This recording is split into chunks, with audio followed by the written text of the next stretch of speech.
Hello everybody, my name is Albert and I am going to share 8 best practices for securing a typical cloud platform. These are cloud agnostic security best practices. So even if you are using AWS or Azure or Google Cloud or DigitalOcean, these practices are applicable for securing your cloud. Let's start with number 1. Tightening your cloud access.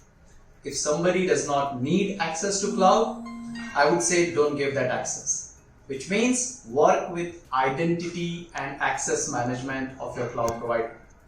If you need to give an access, you give an access. If you don't, I'd rather say that those people should simply be using or consuming the resources but not accessing cloud. Second thing, restrict access to cloud services and cloud resources through usage of IAM, that is Identity and Access Management. Which means if a developer does not need access to billing data, there is no reason to give that billing data to them. Or, let's say there is a group of people that is working only on one particular type of services, they should not be giving access to other services. Number 3, follow principle of least privilege.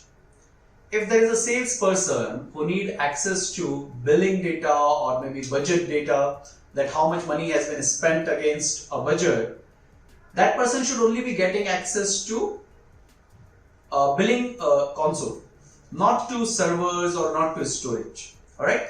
Alternatively, ensure that you are checking this thing regularly to ensure that all the permissions that are given, they are being used. If they are not being used, it's a good idea to get rid of all those access privileges.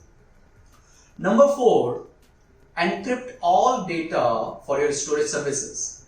So for whatever reason, let's say if security of data is compromised, it will ensure that data is not being read or not being misused if it is being encrypted. And all the cloud platforms, they give you a very straightforward way of encrypting and decrypting your data with all the tools, all the keys available with the cloud platform.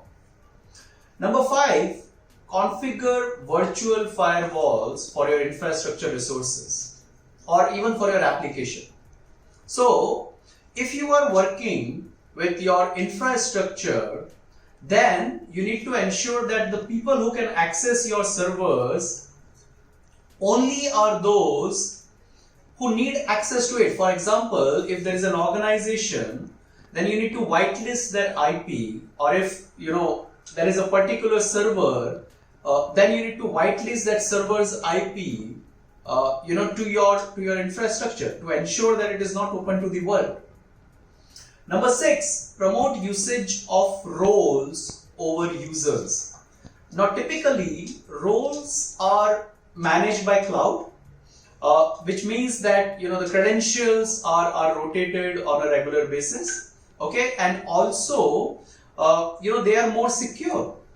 Okay, so if we have a lot of users, especially for developers would normally be working on a server to develop their application, and it is always a good idea to give them a role to work with instead of a username and a password to work with.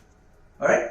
Number 7, I did mention it earlier, continuously audit usage of roles and users. So ensure that they are using the permissions that they need and they are not kind of given a blanket permission, whether it be role or whether it be users.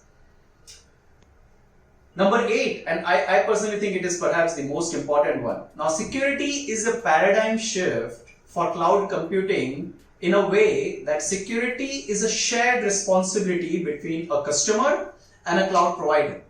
So ensure that you choose your cloud delivery model judiciously, because if you choose infrastructure as a service as a cloud delivery model, then customer responsibility or security responsibility is the highest and cloud security responsibility is at the lowest.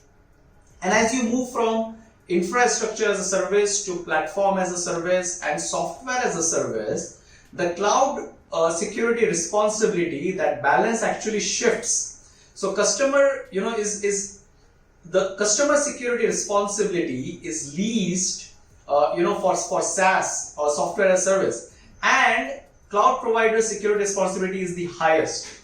So ensure that you are choosing your cloud security responsibilities wisely when you are working on a cloud platform.